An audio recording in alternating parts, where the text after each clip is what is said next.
आप चेंज कर लेते हैं अपने आप को जब आप कोई सजेशन देखते हैं? yes, मैं बताता हूँ मैं क्या, मेरे यहाँ अच्छा सवाल पूछा। मेरे यहाँ एक सिस्टम है। मान लीजिए अखबार में कहीं आया कि फलाने गांव में गड्ढा है, मैं उसको बहुत सीरियस लेता हूँ कि देखो भाई ये कह रहे हैं गड्ढा है, क्या हुआ है, तो मैं इसको बड़ा महत्व देता हूँ जी। अखबार में कोई खबर आ जाए नेगेटिव, मैं बुरा नहीं मानता हूँ, मैं तुरंत उसको मेरी ऑफिस में मैकेनिज्म है, मुझे पहले रास्ता बताओ अभी क्यों हुआ ऐसा, तो मेरे लिए तो ये सोर्स ऑफ इंफॉर्मेशन है। तो हाँ, you are saying that media is very important part of democracy. Kejriwal कहते हैं कि मोदी सरकार आ जाएगी तो एडिटर्स की छुट्टी हो जाएगी। 14 साल से है ना, मेरी सरकार है ना, यहाँ कितने एडिटर गए, मेरे यहाँ से तो कोई रिपोर्टर नहीं गया अभी तक। 2002 को लेकर ना आपने एक बयान दिया था जिसकी बहुत क्रिटिसिज्म हुई थी, वो पपी कुत्ते का बच्चा वाला जो बयान है। Looking back, do you think कि शायद वो नहीं कहना चाहिए था? रिग्रेट है आपको? पहली बात यह है, जिसने ये इंटरव्यू लिया ना, उसने जब ये विवाद किस लोगों ने खड़ा किया, न्यूज ट्रेडर्स ने, तो उस इंटरव्यू करने वाले विदेशी व्यक्ति ने ट्वीट किया कि हम इंटरव्यू लिए हैं, मोदी का ऐसा कोई भाव नहीं था। उसने बेचारे ने क्लैरिफाई किया। दूसरी बात है, जो हिंदुस्तान की भाषा और भाव जानते हैं वो जल्दी समझ पाएंगे। हिंदुस्तान की भाषा और भाव दोनों का महत्व है। जैसे मैं कहूंगा राधिका तूने बांसुरी चुराई, तो क्या फीलिंग आता है, लेकिन वन साइड से Radhika has stolen the flute, मतलब go to the police station and report. ये फर्क है भाव का। हमारे यहां कोई भी ऐसी घटना होगी, कोई कहता है, क्या कहते हैं, भाई एक चींटी भी मर जाए तो मुझे पेन होता है। डज नॉट मीन कि मरने वाले की तुलना चींटी से हो रही है। अब ये प्रॉब्लम है उन न्यूज ट्रेडर्स के टेम्परामेंट का। कोई मुझे बताए, मैं कहूं भाई राधिका है स्टोलन द फ्लूट, तो आप एक अर्थ निकालें, लेकिन जैसे मैं कहूंगा राधिका तूने बांसुरी चुराई, तो उसमें पता नहीं क्या एक भाव आता है। तो ये प्रॉब्लम उसका है जी। ओके, मीडिया के बहुत से सवाल है 2002 को लेकर, लेकिन दो चीजों पे आप जो है आपके कैंपेन स्पीचेस में बात नहीं करते। एक, अपॉलजी रिग्रेट के बाद मीडिया कहती है अपॉलजी, आप कहते हैं रिग्रेट। और दूसरा जो है कि एक किस्म की टोपी नहीं पहनते आप टर्बन पहन लेते हैं, सिख टर्बन पहन लेते हैं। आप जब रजनीकांत से मिलने गए तो आपने लुंगी भी पहन ली, लेकिन आप मुस्लिम समुदाय की टोपी नहीं पहनते। ये दो चीजों पर आप प्लीज बता दीजिए। पहली बात यह है, पहला क्या था आपका? पहला था कि वो माफी एंड जो रिग्रेट एंड अपॉलजी वाली जो। अगर मैं 2002 के चुनाव हार गया होता ना, तो कोई ये सवाल पूछता नहीं। 2007 का हार गया होता तो कोई पूछता नहीं। एक छोटी टोली है, इनको लगता है कि हमने इतनी मेहनत की, मोदी पर इतना हमने तूफान चलाया, ये हारता क्यों नहीं है, ये मरता क्यों नहीं है, ये खत्म क्यों होता नहीं है। ये उनकी जिद है कि हम मोदी को नीचा दिखा करके रहेंगे, हम मोदी को नीचा गिरा करके रहेंगे। तो ये उनको। दूसरी बात है, मैं कन्विंस हूं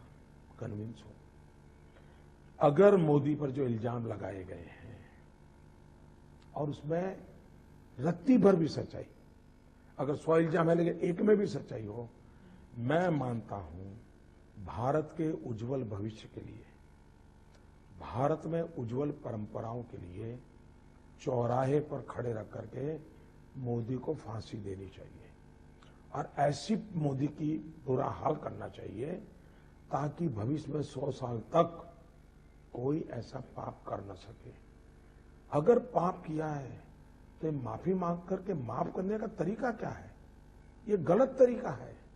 माफ मोदी को करना ही नहीं चाहिए, कतई नहीं करना चाहिए। मैं प्रार्थना करता हूं दुनिया की जो भी न्यायिक व्यवस्था है, उन सारी न्यायिक व्यवस्थाओं से मोदी की पूरी तरह जांच पड़ताल होनी चाहिए और दूर दूर दूर दूर दूर छोटी सी भी गुनाह या गलती ध्यान में आती है, चौराहे पर फांसी देनी चाहिए।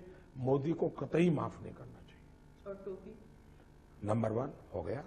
दूसरा, मेरा स्पष्ट मत है कि मैं मेरी परंपराओं का पालन करता हूं, मैं सबकी परंपरा का आदर करता हूं। पालन मेरी परंपराओं का होगा और मुझे इसका गर्व है। दूसरी बात है, हम जानते हैं गांधी को कभी टोपी नहीं पहननी पड़ी, पंडित नेहरू को कभी टोपी नहीं पहननी पड़ी, सरदार वल्लभ भाई पटेल को कभी टोपी नहीं पहननी पड़ी। पिछले दो दशक में ही ये राजनीतिक रंग ले लिया है और मैं अपीजमेंट पॉलिटिक्स का विरोधी हूं। गांधी जी पीएम कैंडिडेट तो नहीं? मैं अपीजमेंट पॉलिटिक्स का विरोधी हूं। ये जो अपीजमेंट के सिंबल है उसको मैं कभी फॉलो नहीं करूंगा और इसलिए अपीजमेंट करके, हां, मैं ये चाहूंगा कि अगर मुसलमान की टोपी के साथ कोई खिलवाड़ करता है उसको सजा होनी चाहिए। मुसलमान की टोपी की इज्जत हो, इसकी चिंता सरकार ने जरूर करनी चाहिए। ये काम हमारा होना चाहिए। लेकिन प्रोटेक्शन ऑफ माइनॉरिटीज, मुझे टोपी पहन करके फोटो निकलवानी चाहिए, ये चीज को जो सूट करता है वो करेंगे, कोई मुझे ये कंपेल नहीं कर सकता है। नहीं, कंपेल की तो सवाल ही नहीं क्या होता। लॉजिक है मुझे बताइए। सोनिया गांधी ने टोपी पहनी है, मुझे बताइए सोनिया गांधी ने पहनी टोपी? आई डोंट थिंक सो, पर वो चादर चढ़ाती है मजार में ना। पहली बात है, मुझे भी वो जो मौलवी आए थे उन्होंने चादर भेंट की थी, मैंने उसको बड़े प्यार से स्वीकार किया था। तो आपको आपके चश्मा में ऐसे नंबर तो नहीं होने चाहिए कि कुछ ही दिखाई दे और कुछ ना दिखाई दे, ऐसे चश्मे तो नहीं होने चाहिए।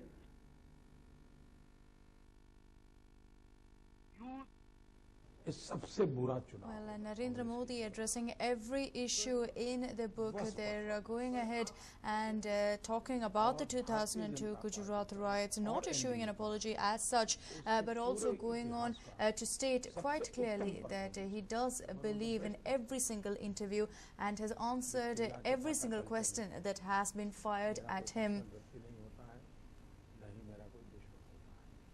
Well, we'll slip into a short break at this point. On the other side, we will not just bring you the nitty-gritties of the interview, but also a detailed analysis of the same. Stay tuned. Well, yesterday we had shown you an exclusive interview by the TV9 network, and today Narendra Modi spoke to ANI and went on to rebut every single point.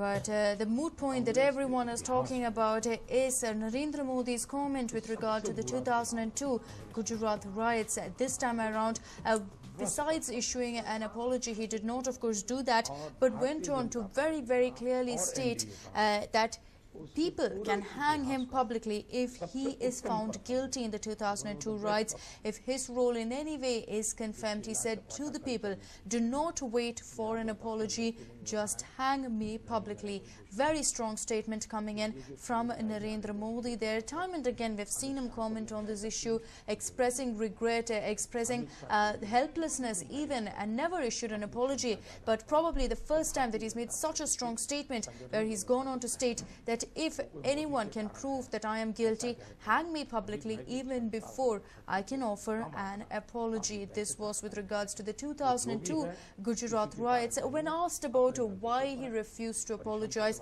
on why there was such a silence from him with regard to the riots, Narendra Modi defended himself. He went on to state quite clearly that between 2002 to 2007, he has encountered countless interviews, answered every single question when it comes to the Gujarat riots. He also went on to state that with every major journalist, he did go ahead and conduct an interview, answered all the questions with regards to the riots. But after a certain point, he realized that there was absolutely no point, that the truth was not emerging in any way due to his interviews, which is why he decided to keep silent on the issue. And this is what he went on to state. But no doubt there that this is a very strong statement coming in from Narendra Modi. He's gone on to state, and I quote, hang me publicly if I am found guilty in the 2002 riots, do not wait for an apology, just hang me publicly. A very strong statement by Narendra Modi. But besides that, there were a slew of issues that were meant to be spoken about. Another one was the issue of Narendra Modi refusing to wear that skull cap way back in 2011 in Ahmedabad. Now, this issue has been poked and prodded by the Congress, and now Narendra Modi coming out in his defense and stating that he as a person follows his religion and respects others. He does not believe in appeasement politics, which is why he did not go ahead and wear that skull cap. And as a rebuttal to the Congress, he went on to question, has Sonia Gandhi ever worn a skull cap? Now, besides that, there were several other issues with regards to alliances and the likes that Narendra Modi spoke about, in which he quite clearly stated that there is a special committee, a committee which is headed by a veteran Congress leader who goes ahead and decides where the alliances will be formed, who is in and who is not, who gets which seat and who doesn't. So he stated that that quite simply is decided by the BJP committee. Besides that, also talking about his political rival Jayalalitha, when asked about why suddenly, when it was such a given that the AIADMK would be allying with the BJP, when did things turn so bitter, considering that everyone knows the kind of friendship that Narendra Modi and Jayalalitha do in fact have. But Narendra Modi explaining that Jayalalitha is a mere political rival that does not make her any sort of personal enemy as such, stating that politics plays out in an interesting way and that he even has friends within the Congress. So Narendra Modi going out and making a point-to-point rebuttal with regard to every single statement. We have to, of course, once again highlight the fact that only yesterday in the TV9 network exclusive interview with Modi did he go on to maintain an almost stone-cold silence on the Gujarat riots. When asked about why he would not be willing to go ahead and extend an apology, he stated, who is asking? And when the interviewer, Mr. Ravi Prakash, went on to state that it was the Congress, Modi quietly said, let them go ahead and analyze their own sins before talking about others. Now, this was a point that was picked up by several people, critics in fact going ahead and slamming Modi for refusing to apologize even after so many years. And now Narendra Modi offering more than an apology, offering that the people can go ahead and hang him publicly if he is found guilty in any sort of manner in the 2002 riots, that the people can go ahead with such an extreme act even before he is offered an apology or explanation. So it will be a muscular foreign policy, मतलब वो 56 inch वाली छाती वाली policy होगी, आप बुली power बन जाएंगे इस रीजन में. तो जो छोटे मुल्क हैं उनमें भी थोड़ी सी फिक्र है. पहली बात है कि जिस व्यक्ति ने कभी इस काम को किया नहीं है, जिस व्यक्ति ने इस विषय पर कभी कुछ बोला नहीं है, उस व्यक्ति के साथ ऐसे अनुमानित आरोप लगाने वाले पाप नहीं करते हैं क्या? इस प्रकार के अनुमान लगाते गलत नहीं करते हैं क्या? दूसरी बात है, मेरे संस्कार क्या है? आखिरकार वो रिफ्लेक्ट होते हैं.